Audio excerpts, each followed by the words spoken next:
वचनासाठी Bible सांगतं की प्रारंभी शब्द होता, शब्दच देव होता, सगळं काही देवाच्या शब्दाद्वारे झालं. असं काहीच नाही की जी गोष्ट देवाच्या शब्दाद्वारे झाली नाही. आज तेच देवाचे शब्द आपण ऐकणार आहोत विश्वासाने आणि ते ग्रहण करणार आहोत. एक देव आहे ज्याने आकाश पृथ्वी निर्माण केले, सूर्यचंद्र तारे निर्माण केले, समुद्र निर्माण केला, उंच उंच पर्वत निर्माण केले, ज्याने आईच्या उदरात आम्हाला घडवलं.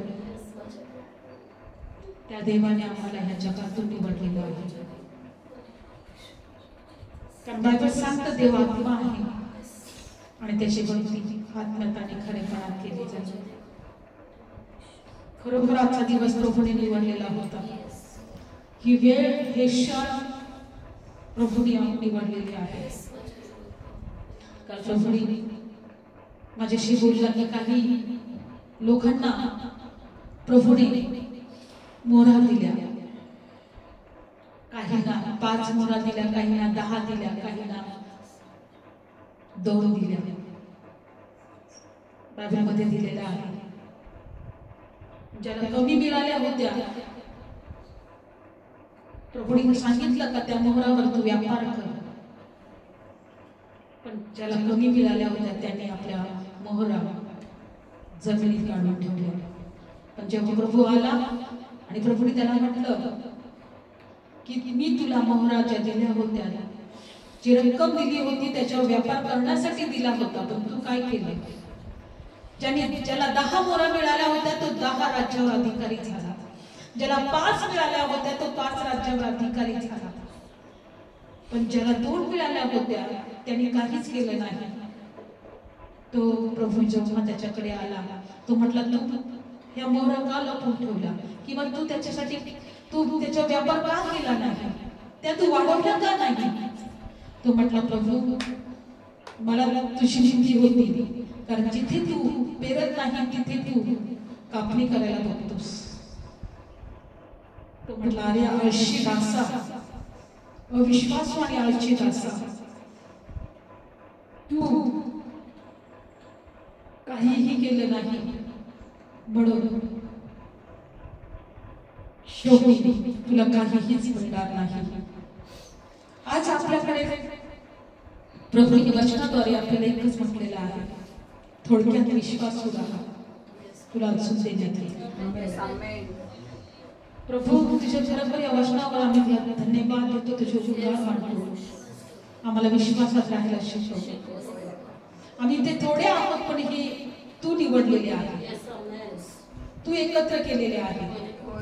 कोणी स्वतःच्या मर्जीने या ठिकाणी नाही प्रभू, कारण पित्याने बोललेल्या वाचून बापाकडे कोणी येत नाही, पित्याने बोललेल्या वाचून पुत्राकडे कोणी येत नाही. आम्हाला पित्याने बोलवलेलं आहे. धन्यवाद देवा. आता जे वचन घेऊ प्रभू, आजच्या वचनाद्वारे तू आमच्याशी बोल, आजच्या वचनाद्वारे तू आम्हाला स्पर्श कर, आजच्या वचनाद्वारे तू आम्हाला आशीर्वाद दे. तुझ्या लेकरांची ठेवी प्रभू येशूच्या नावात प्रार्थना करतो, आमेन. Praise the Lord. बोलो येशू मसीह की जय. बायबल मध्ये दिलेलं आहे की प्रभू येशू ख्रिस्त आमचे सगळे दुःख, त्रास, आजार आणि श्राप दूर करणारा प्रभू आहे. आम्हाला फक्त विश्वास ठेवायचा आहे. Praise the Lord. आणि कारण तो आमचा निर्माण करता आहे. Praise the Lord. या जगातून त्या प्रभूने आम्हाला यासाठी निवडलंय की आम्ही त्या निर्माण करताना ओळखावं, त्याची भक्ती करावी. जोपर्यंत आमचा शेवटचा श्वास आहे त्या देवाला आम्ही गौरव देत राहावं, त्या देवाला आम्ही उंच करावं. Praise the Lord. तुम्ही आनंदित आहात? Praise the Lord. हालेलुया. तर आपण लूक शुभवर्तमान 17व्या अध्यायामध्ये जाणार आहोत. लूक शुभवर्तमान 17व्या अध्यायामध्ये पाहूया वचन. सगळ्यांनी वचनाकडे लक्ष लावा, कोणी इकडे तिकडे पाहू नका. देवाला म्हणा, प्रभू आज तू माझ्याशी बोल. Praise the Lord. आणि लक्ष ठेवून ऐकूया. लूक शुभवर्तमान 17 अध्यायामध्ये आणि 11 वचन वाचत आहे. सगळ्यांनी लक्ष लावा.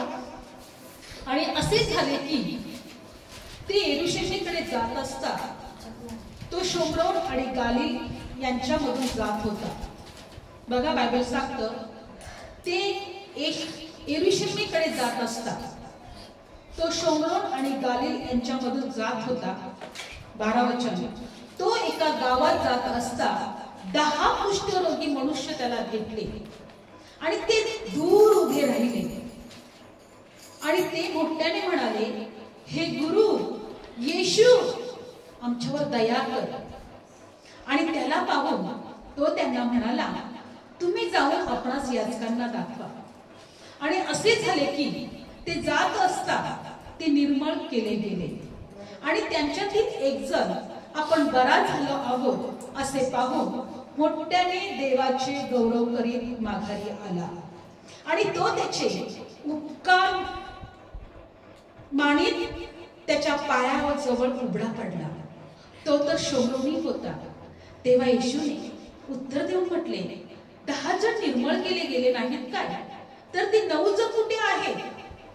या परक्या वाचून देवाला गौरव द्यायला परत आलेले असे कोणी आढळले नाहीत का? मग त्याने त्याला म्हटले, उठून जा, तुझ्या विश्वासाने तुला तारले आहे. Praise Lord, hallelujah. बायबल सांगतं की 10 लोकांनी, किती लोकांनी? 10. येशूला आवाज दिला. काय आवाज दिला? का हे प्रभू, हे येशू, आमच्यावर दया कर. कारण त्यांना कुष्ठरोग झालेला होता. काय झालेला होता? काय झालेला होता? कुष्ठरोग झालेला होता.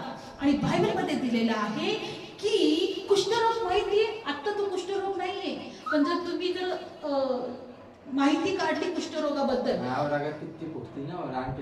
पूरे आंख पर चट्टे चट्टे आते थे, सफेद सफेद चट्टे और हाथ पैर भी ऐसे होते थे. पूर्ण जखम राहायची. त्याला काय राहायचं?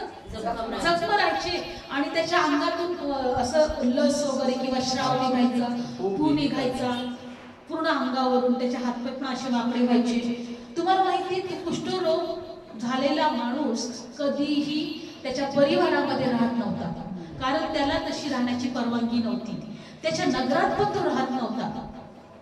आणि एवढंच नाही, तो कुष्ठरोग असलेला माणूस नगराच्या बाहेर, पहिले अशी नगराला वेश असायची, आता कशी वेश आहे, तर तशी वेश असायची आणि वेशीच्या बाहेर तिथे लोकांची वस्ती नसायची. अशा वस्तीमध्ये त्या कुष्ठरोग्याला ठेवण्यात येत असायचं किंवा त्याला त्या वस्तीच्या बाहेर घालवण्यात येत होतं. कारण कुष्ठरोगी कधीही माणसांच्या मध्ये राहत नव्हता, परिवारामध्ये राहत नव्हता, समाजामध्ये राहत नव्हता. आणि एवढंच नाही, तो जवळून जरी गेला तर त्याने आपलं तोंड झाकायचं, असं तोंड झाकायचं, त्याने पूर्ण तोंड झाकायचं. अशुद्ध अशुद्ध अशुद्ध अशुद्ध असे शब्द बोलायचे फक्त, कारण की त्याच्या जवळ कोणी येऊ नये म्हणून, त्याचे शब्द ऐकून त्याच्यापासून लांब लांब राहावं. आणि बायबल सांगते की ह्या 10 कुष्ठरोग्यांनी प्रभू येशूला हाक मारली, कारण त्यांनी ओळखलं होतं की एक कोणीतरी आहे जो आमच्यावर दया करेल, एक कोणीतरी आहे आमचं जीवन बदलेल, एक कोणीतरी आहे तो माझी परिस्थिती बदलेल, एक कोणीतरी आहे जो मला पूर्ण बरं करेल. कारण त्याने प्रभू येशूविषयी ऐकलं होतं का देवाचा पुत्र जगात आलेला आहे, तारणारा जगात आलेला आहे, दुखणी बरं करणारा जगात आलेला आहे, परिस्थिती बदलणारा जगात आलेला आहे, आमचे श्राप दूर करणारा जगात आलेला आहे. आणि बायबल मध्ये दिलेला आहे, त्याने त्यांच्यावर विश्वास ठेवला आणि ते येशू जवळ आले ना. येशू, हे गुरु, हे प्रभू, आमच्यावर काय कर. प्रभू येशू म्हटला, जा याचकांना दाखव. काय म्हटलं प्रभू? आणि मग त्यांना पाहून तो त्यांना म्हणाला, जाऊन आपणास याचकांना दाखवा. काय म्हटलं प्रभू? याचकांना दाखवा. कशासाठी माहिती का? जेव्हा एखादा व्यक्ती शुद्ध झाला, कुष्ठरोगापासून पूर्ण बरा झाला, तर तो याचकाकडे जातो. कशासाठी जातो? की मी शुद्ध झालेलो आहे आणि मला चेक कर. आणि तो याचक काय करायचा? त्याच्या सर्व जखमा चेक करायचा, त्याचं पूर्ण अंग चेक करायचा. म्हणजे आपण कसं एखादा रिपोर्ट काढतो, आता मला काहीतरी आजार झाला का, की मला बघायचं आहे तो निगेटिव्ह नॉर्मल येतो किंवा पॉझिटिव्ह येतो, है की नाही? तसं तो याचक काय करायचा? त्याला चेक करायचा. आणि जर याचकाला जर वाटलं की आता हा पूर्ण बरा झालेला आहे, मग त्यांनी काय करायचं? याचकांनी सांगायचं, आता तू आपलं शुद्धतेचं अर्पण मंदिरामध्ये दे. एक शुद्धतेचं अर्पण, एक कोकरू म्हणा किंवा काहीतरी बलिदान म्हणून एक शुद्धतेचं अर्पण दे, आणि त्यानंतर तो त्याच्या समाजात राहू शकत होता, त्याच्या परिवारामध्ये राहू शकत होता आणि तो सर्वांमध्ये वावरू शकत होता. पण या ठिकाणी असं दिलेलं आहे की हे शुद्ध पण झाले नव्हते, कुष्ठरोग यांचा बरा पण झाला नव्हता. प्रभू येशू काय म्हटला, जाऊन याचकांना दाखवा, जाऊन याचकांना दाखवा. विचार करा, आम्ही जाऊ अगोदर तू भरत खा प्रभू, मला स्वतःच्या डोळ्याने मला बघू दे अगोदर, मी भरत झालो की नाही, मी चांगला आहे की नाही, मग याचकाकडे जाईल. नाही तर याचक मला दगड मारणार, लांबूनच मला काय करेल, तो ठेचून काढेल दगडाने. हा कुष्ठरोग इथं कसं काय आला, पण त्याने प्रभूच्या एकाच शब्दावर विश्वास ठेवला. बायबलमध्ये दिले, जर देव मला सांगतोय, जर प्रभू मला सांगतोय, ज्याच्या जवळ मी आलोय तो जर मला सांगतोय, तर मला ते करावंच लागेल.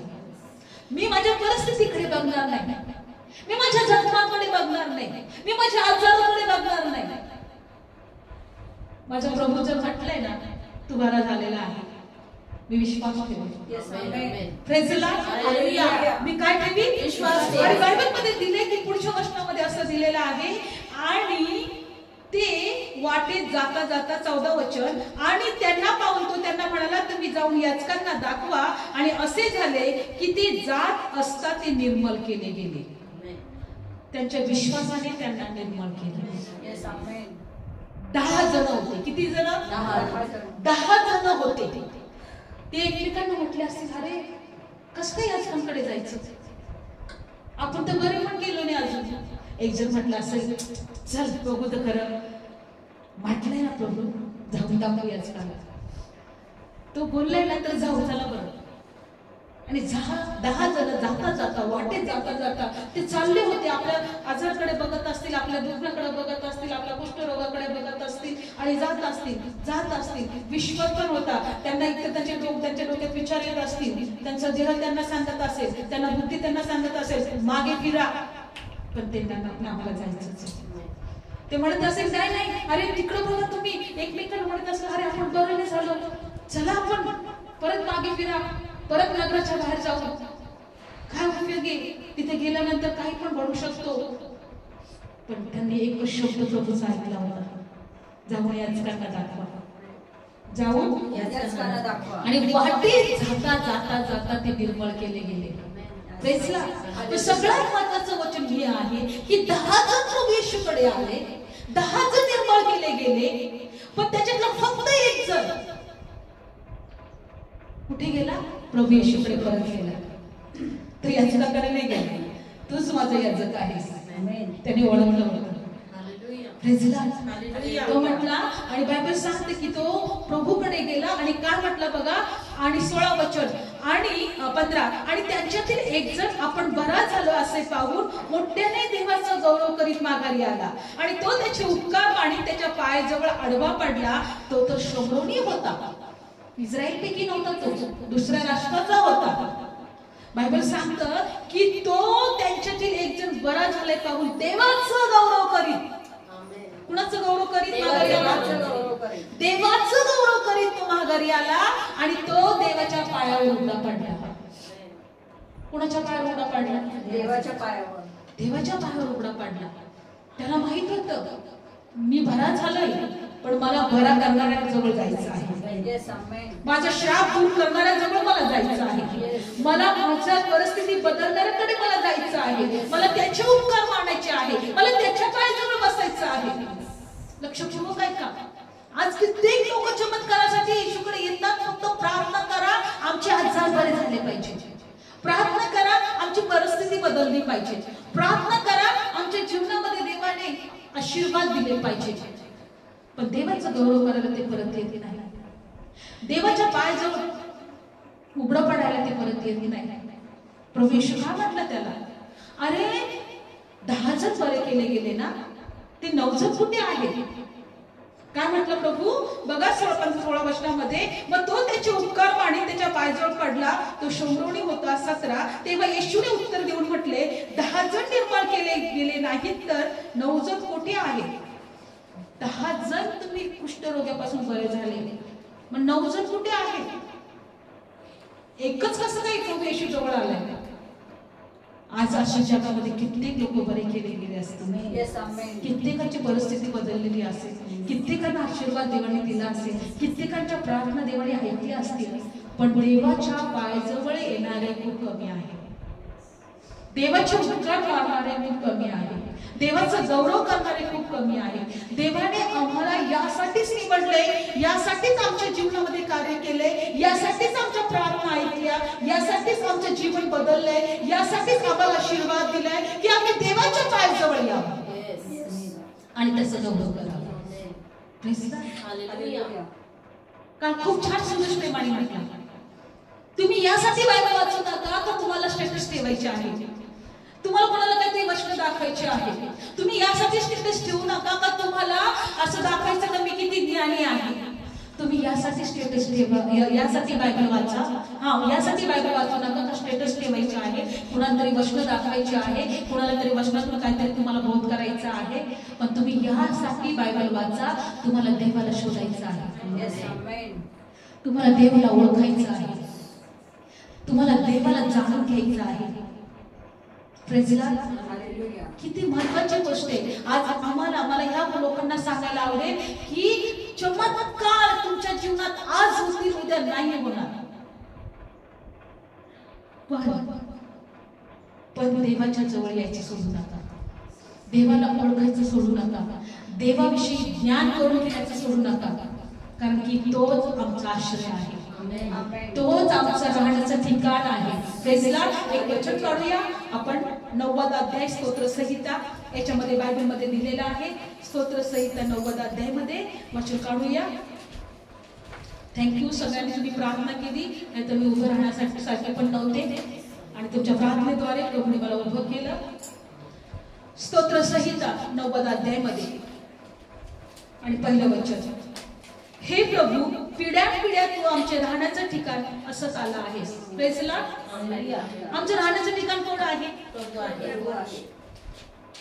स्तोत्र संहिता 9वा अध्याय आणि पहिलं वचन. स्तोत्र संहिता 9वा अध्याय पहिलं वचन, हे प्रभू पिढ्यानपिढ्या तू आमचे राहण्याचं ठिकाण असंच आलं आहेस. पर्वत अस्तित्वात आणले त्यापूर्वी, पृथ्वी आणि जग निर्माण केले त्यापूर्वीच, अनादी कालापासून अनंत कालपर्यंत तू देव आहे. पिढ्यानपिढ्या आम्ही देवाचं राहण्याचं ठिकाण आमचं आहे. आमचं राहण्याचं ठिकाण कोणतं होतं?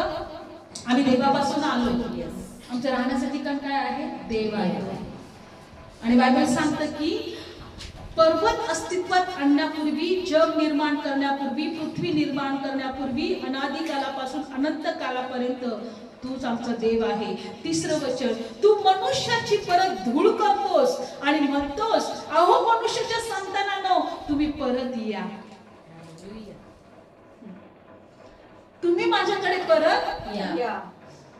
तोच आमचा राहण्याचं ठिकाण आहे. आणि तो काय म्हणतो की तो धूळ करतो, नंतर मनुष्याची त्याच्या शरीराची धूळ करतो, तो माती करतो आणि म्हणतो की पुन्हा माझ्याकडे तुम्ही परत. म्हणून बायबल सांगतं माती पुन्हा मातीला मिळेल आणि आत्मा पुन्हा देवाच्या जवळ जाईल. आत्मा आमचा पुन्हा देवाच्या जवळ. म्हणून काय सांगते की तू धूळ करतोस, मनुष्याची तू धूळ करतोस आणि म्हणतोस की अहो मनुष्याच्या संतानांनो तुम्ही परत या. Praise Lord. हालेलुया. चौथं, कारण 1000 वर्ष तुझ्या दृष्टीने कालच्या होऊन गेलेल्या दिवसासारखी आणि रात्रीतल्या पहारासारखी आहे. 1000 वर्ष म्हणजे एका दिवसासारखं देवासाठी आहे. 1000 वर्ष एका प्रहारासारखं, रात्रीच्या प्रहारासारखं आणि काय दिलेलं आहे? दिवसासारखी आहे, रात्रीतल्या आणि दिवसाच्या प्रहारासारखी आहे. म्हणजे एक दिवस आणि एक रात्र, त्याला आपण एक दिवस म्हणतो. 1000 वर्ष जेव्हा होतात तेव्हा देवासाठी एक दिवस आहे. मग आपले 100 वर्षाचं आयुष्य देवासाठी किती मोठं असणार आहे? जर देवाच्या नजरेत 1000 वर्ष म्हणजे एक दिवस आहे, तर आमच्या 100 वर्षाचं आयुष्य देवाच्या नजरेत किती मोठं आहे? काहीच नाही, काहीच नाही. म्हणून मला कधी कधी आश्चर्य वाटतं, लहान जन्मलेला बाळ किंवा 100 वर्षाचं लेकरू देवाच्या नजरेत सारखंच आहे. लहान बाळ जरी जन्मलं जरी गेला तो जग सोडला त्यांनी, आणि 100 वर्षाचं म्हातारं होऊन जरी तो जग सोडला, देवाच्या नजरेत सारखंच आहे. लक्षपूर्वक ऐका, आम्हाला या वचनातून आम्ही काय शिकत आहोत? आम्हाला देवाने निवडले कारण आम्ही देवाला गौरव द्यावा. देवाने आम्हाला निवडले, आम्ही त्या देवाच्या पायाजवळ उघडं पडावं, आम्ही देवाची का स्तुती करावी, आणि हे जीवन जगत असताना त्या देवाला आम्ही शोधावं, त्या देवाला आम्ही उंच करावं, त्या देवाची आम्ही स्तुती करावी, कारण तो आमचं पिढ्यानपिढ्या राहण्याचं ठिकाण आहे. तो आमचं पिढ्यानपिढ्या राहण्याचं ठिकाण आहे. समजा विचार करा, जर आम्ही त्याच्या आश्रयामध्ये राहिलो नाही, आम्ही देवाच्या उपस्थितीमध्ये राहिलो नाही, तर बायबलमध्ये दिलेलं आहे, सैतान गरजणाऱ्या सिंहासारखा कुणाला गिळावं म्हणून शोधत फिरतो. या पृथ्वीवर काय करतो? सैतान शोधत फिरते आम्हाला. पण जो परात्पराच्या गुप्तस्थळी राहतो तो त्याच्या सर्व समर्थाच्या छायेमध्ये राहतो. आम्हाला सर्व समर्थाच्या छायेमध्ये यासाठी राहायचं आहे, कारण तिथंच आमची सुरक्षा आहे, आमचं संरक्षण आहे. लक्षपूर्वक ऐका, आमच्या जीवनात काय होतंय, आमच्याशी कोण कसं वागतंय, आमची परिस्थिती काय आहे, आमच्या जीवनात किती त्रास आहे. कारण की लक्षपूर्वक ऐका, जर तुम्ही प्रार्थनेमध्ये आहात तर सैतान तुम्हाला सतत शोधत फिरणार, तुम्हाला घेण्यासाठी, तुम्हाला प्रार्थनेतून पडण्यासाठी, तुम्हाला देवाच्या वचनातून बाहेर काढण्यासाठी किंवा देवाच्या उपस्थितीतून बाहेर काढण्यासाठी, तुम्हाला देवापासून दूर करण्यासाठी रात्रंदिवस तो प्रयत्न करतो. मी याला कसा देवापासून दूर करतो, मी याला कसं त्याच्या जीवनात अशी परिस्थिती निर्माण करू का तो देवाची निंदा करेल. योबाची बायको काय म्हणली होती? तू देवाच्या नावाची निंदा कर आणि मरून जा. तुझ्या जीवनात किती दुःख येते. आमच्या जीवनात जर दुःख असतील त्याचं कारण एकच आहे की सैतानाची इच्छा आहे की आम्ही देवाला दोष द्यावा. आमची परिस्थिती जर चुकीची असेल, वाईट असेल, आमच्या जीवनात त्रास असतील, संकट असतील, सैतानाची एकच इच्छा आहे की आम्ही देवाला दोष द्यावा, आम्ही देवापासून दूर व्हावं. म्हणून नेहमी लक्षात ठेवा की जितकं आम्हाला देवाच्या उपस्थितीमध्ये राहता येईल तितकं राहा, वचनात राहता येईल तेवढं राहा. तुम्ही माझ्यामध्ये राहिली, माझी वचनं तुमच्यामध्ये राहिली, तर तुम्ही माझ्या नावाने जे काही मागाल ते मी तुम्हाला देईन. देवाची वचनं आमच्यामध्ये राहणं गरजेचं आहे. लक्षपूर्वक ऐका, आज त्या कुष्ठरोग्याची काय परिस्थिती होती, पण त्यांनीच ओळखलं की माझ्या देवाने माझी परिस्थिती बदलली, माझ्या देवाने माझं जीवन बदललं, माझ्या देवाने मला माणसामध्ये उंच केलं, माझ्या देवाने मला माणसामध्ये गौरव मिळवून दिलं, मान मिळवून दिला. तो पुन्हा त्याच्या पायाजवळ उघडा पडायला आला, तो पुन्हा त्या देवाचा गौरव करत आला. पण आज कित्येक लोक आहेत, 9 लोक, विचार करा, एकच जण प्रभूच्या जवळ आला, 9 लोक देवापासून दूर गेले. प्रभू येशू म्हटला की ते 9 लोक कुठे आहेत? तूच कसं काय आला? जा, तुझ्या विश्वासाने तुला तारलेला आहे, कारण तू माझ्या जवळ परत आलेला आहे. आज नेहमी लक्षात ठेवायचं, आमचा देह आम्हाला कधीही देवाच्या गोष्टीमध्ये आनंद करू देणार नाही, प्रार्थनेत आनंद करू देणार नाही, देवाच्या वचनाकडे लक्ष लावू देणार नाही, देवाचं वचन समजू देणार नाही. कारण देह आणि आत्मा हे एकमेकांचे काय आहेत? शत्रू आहे. काय आहे? शत्रू आहे. काढूया आपलं वचन, ते गलतीकारास पत्रामध्ये दिले. आणि कारण की आम्हाला कळलं पाहिजे की आमचा देह आम्हाला अडवणारा आहे, आमचा देह आम्हाला देवापासून लांब नेणारा आहे, दूर नेणारा आहे. काढूया आपण वचन गलतीकारास पत्रामध्ये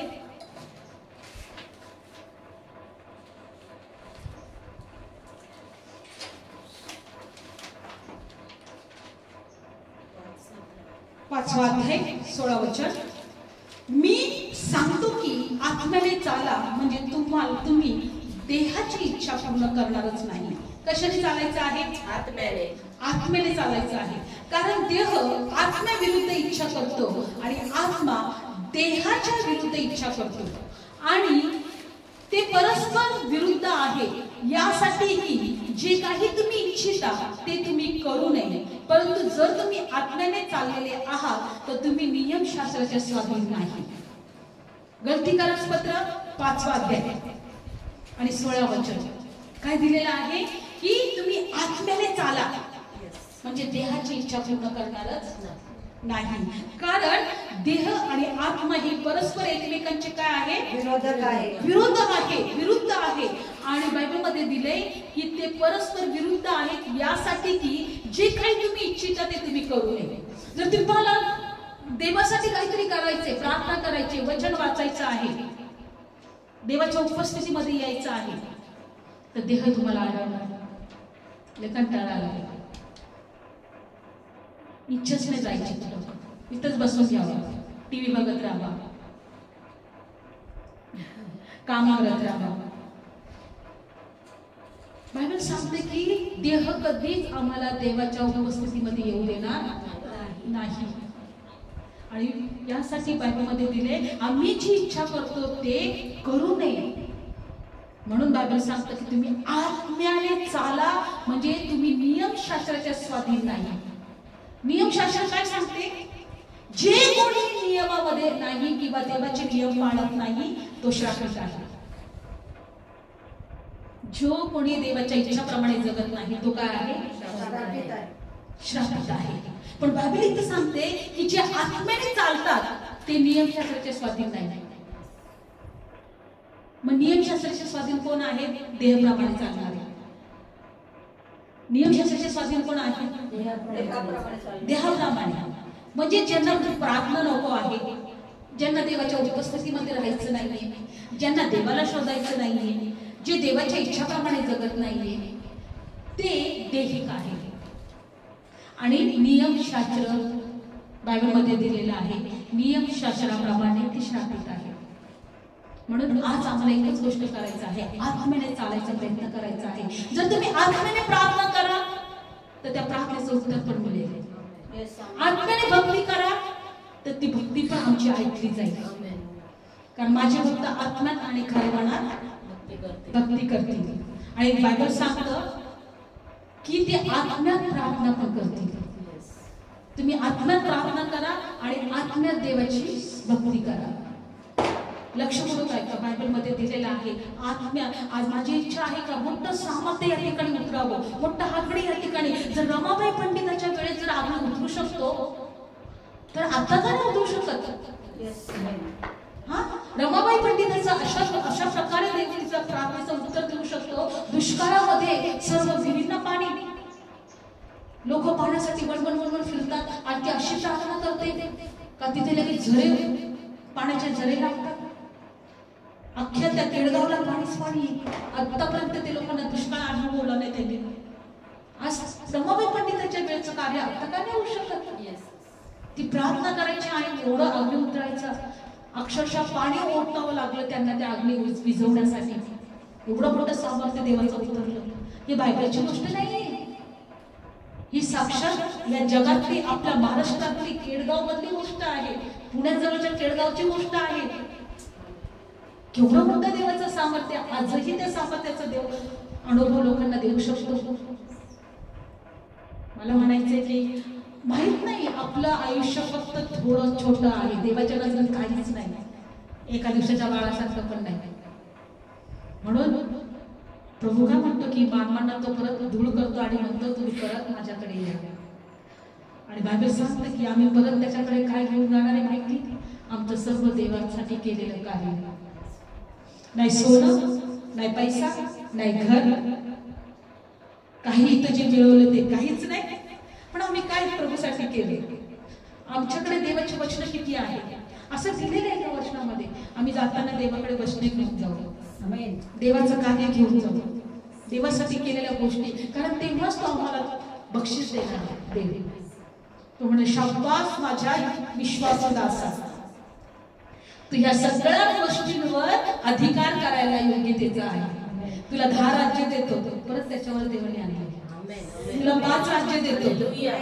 हालेलुया हालेलुया. देवाचा आत्मा आपल्यामध्ये आहे. खरंच प्रभूने त्या गोष्टीवर आणले की तो बक्षीस देणार आहे. तो बक्षीस देणार आहे. आणि विश्वास ठेवा की आपलं एकत्र येणं व्यर्थ नाही. आपलं एकत्र येणं व्यर्थ नाही. म्हणून आज आम्हाला एकच गोष्ट शिकायचं आहे, देवाच्या पायात. मला इथे देवाची उपस्थिती आज खूप जाणवते. धन्यवाद. Thank you Jesus. विश्वास ठेवा, आपलं एकत्र येणं व्यर्थ नाहीये. कुष्ठरोगी प्रभूच्या पायाजवळ पडला आणि देवाचा गौरव करत आला. त्याची परिस्थिती बदलली. आज देवाची तीच इच्छा आहे की आम्ही त्याच्या पायाजवळ असावं. डोळ्याचं करूया. धन्यवाद येशू. धन्यवाद येशू. धन्यवाद येशू. तुझे उपकार मानतो, तुला उंच करतो. थँक्यू. तू आज आम्हाला नावाने हाक मारलेली आहे. बायबल सांगतं की माझी लेकरं माझी वाणी ऐकतात. ते परक्याच्या मागे जात नाही, ते माझ्या मागे येतात. मी त्यांना नावाने ओळखतो. आमचं नाव कोणाच्या लक्षात नसेल कदाचित, पण त्या देवाने आमची नावं तळहातावर कोरलेली आहे. धन्यवाद धन्यवाद. Hallelujah hallelujah hallelujah hallelujah. Thank you Jesus. Thank you Jesus. Thank you Jesus. धन्यवाद धन्यवाद धन्यवाद धन्यवाद धन्यवाद येशू. सर्व स्तुती, सर्व महिमा, सर्व प्रशंसा, सर्व महत्व, सर्व गौरव देवाला सांगा. तुमच्या सगळ्या गोष्टी देवाला कळवा. तुमच्या प्रार्थना देवाला कळवा. तुमच्या इच्छा तो तुम्हाला ऐकत आहे. तो तुम्हाला पाहत आहे. होय, तो देव तुमच्यावर प्रेम करतो. बायबल सांगतं की त्याचं प्रेम निस्वार्थी आहे. जगात प्रेम स्वार्थी आहे, स्वार्थी आहे. आमचा उपयोग लोकांना होतो म्हणून ते आमच्यावर प्रेम करतात. आमच्यापासून काहीतरी फायदा होतो म्हणून ते आमच्यावर प्रेम करायला बघतात. पण तो निस्वार्थी प्रेम देवाचं, निस्वार्थी प्रेम देवाचं आमच्यावर आहे. बायबल सांगतं आम्ही त्याला काय देऊ शकतोय. जगातलं बरं आणि जग सगळं त्याचंच आहे. कोणत्याच वस्तूने आम्ही देवाला संतुष्ट नाही करू शकत. तो देव म्हटलं की होय मी तुझ्यावर प्रेम करतो. धन्यवाद येशू. धन्यवाद येशू. धन्यवाद Yeshu. Hallelujah hallelujah hallelujah. Thank you Jesus. Thank you Jesus. प्रार्थना म्हणूया आपण. प्रभू येशू, मी तुझ्यावर विश्वास ठेवतो. तू देवाचा पुत्र आहे. प्रभू येशू, तू माझ्या अपराधांसाठी मरणाच्या हाती दिला गेला. मला नीतिमान ठरवण्यासाठी तिसऱ्या दिवशी पुन्हा जिवंत झाला. प्रभू येशू, माझ्या सर्व अपराधांची क्षमा कर. तुझ्या पवित्र रक्ताने मला शुद्ध कर. प्रभू येशू, मी तुझ्यावर विश्वास ठेवतो. माझ्या हृदयात ये, माझ्या जीवनात ये. प्रभू येशू, मी तुला माझा वैयक्तिक तारणारा म्हणून स्वीकारतो. आमेन. धन्यवाद येशू.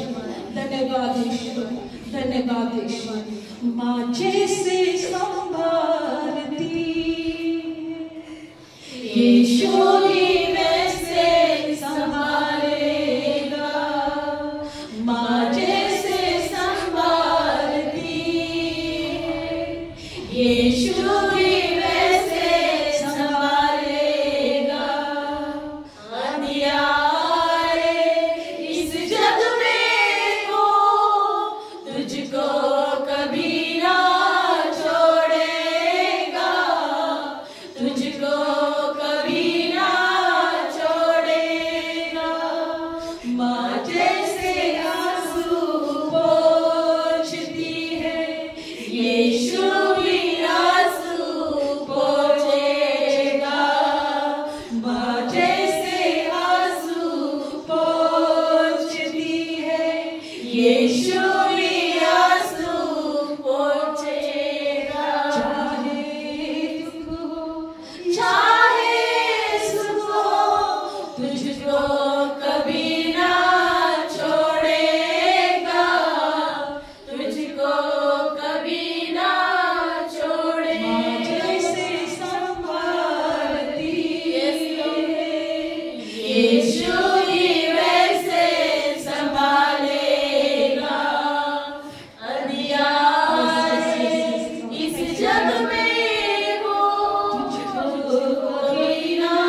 प्रत्येक आजार शरीरात येशूच्या नावात नाश होतो। आजाराचा आत्मा, विकाराचा आत्मा येशूच्या नावात सोड या लोकांचे शरीर, कारण हे देवाचे लेकरं आहेत। सर्व गरिबीचा आत्मा, ओ देवा, सर्व शारीरिक कमजोरीचा आत्मा येशूच्या नावात आम्ही विनाश करतो। देवा, व्यसनाचा आत्मा येशूच्या नावात आम्ही नाश करतो। अज्ञानाचा अंधकारचा आत्मा येशूच्या नावात आम्ही नाश करतो। जे लोक पाहत आहेत, स्पर्श कर माझ्या देवा, पवित्र आत्मा स्पर्श कर, तुझं सामर्थ्य त्यांच्यावर उतरू दे, तुझा अभिषेक त्यांच्यावर उतरू दे आणि प्रभू येशूच्या नावात ते बरे केले जातात, त्यांच्या हर एक इच्छा पूर्ण होणे प्रभू। आज कुटुंबांमध्ये सैतान कार्य करत आहे, ओ पती-पत्नीमध्ये फूट पडत आहे, संसार उद्ध्वस्त करत आहे, पण येशूच्या नावामध्ये मी तर सैतानाला, जो परिवारामध्ये फूट पाडणारा, कुटुंब उद्ध्वस्त करणारा, पती-पत्नीमध्ये देवाला फूट पाडणारा, तो आत्मा येशूच्या नावाने नाश करतो। जो लोकांना अंधकारात ठेवणारा, अज्ञानात ठेवणारा, अज्ञानामध्ये सुख आणणारा, ओ तो आत्मा येशूच्या नावाने नाश करतो।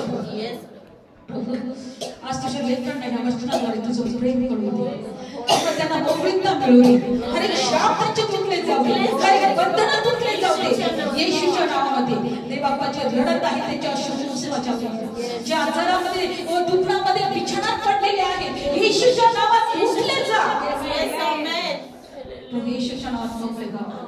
आज बंधन तुटले गेले, आज श्राप निघून गेले, ओ देव आमच्यासाठी श्रापित झाला, बायबल सांगतो तो आमच्यासाठी श्रापित झाला, कारण आम्ही आशीर्वादित आहोत, त्याने आम्हाला सर्व नियमशास्त्राच्या श्रापापासून सत्तेतून सोडवलं आहे, आणि आम्ही आशीर्वादित आहोत। तुम्ही आशीर्वादित आहात, विश्वास ठेवा, हर एक बंधन तुटले जात आहे, हर एक श्राप तुटले जात आहे, येशूच्या नावात आजार निघून जात आहे। मी आजाराला येशूच्या नावात धमकावते, सोड येशूच्या नावात, सोड हे शरीर, हे देवाच्या आत्म्याचं मंदिर आहे, हे देवाने येशूने आमच्या शरीर त्याच्या रक्ताने विकत घेतलेलं आहे। बायबल सांगतं तुमचं शरीर रक्ताने विकत घेतलेलं आहे, कारण त्या शरीराद्वारे तुम्ही देवाचं गौरव करा, या शरीरामध्ये फक्त देवाचं गौरव केलं जाईल। धन्यवाद, धन्यवाद, धन्यवाद, धन्यवाद, धन्यवाद। सर्व इच्छा त्यांच्या पूर्ण करा, हर एक आशीर्वाद त्यांच्यासाठी स्वीकारा, शारीरिक, आत्मिक, भौतिक आणि दैहिक आशीर्वाद येशूच्या नावामध्ये, आत्मिक आशीर्वाद प्रभू येशूच्या नावामध्ये तुझ्या लेकरांसाठी आम्ही स्वीकारतो। या समयात प्रभू येशूच्या नावात ही प्रार्थना करतो, आमेन। बोलो येशू मसीह की जय।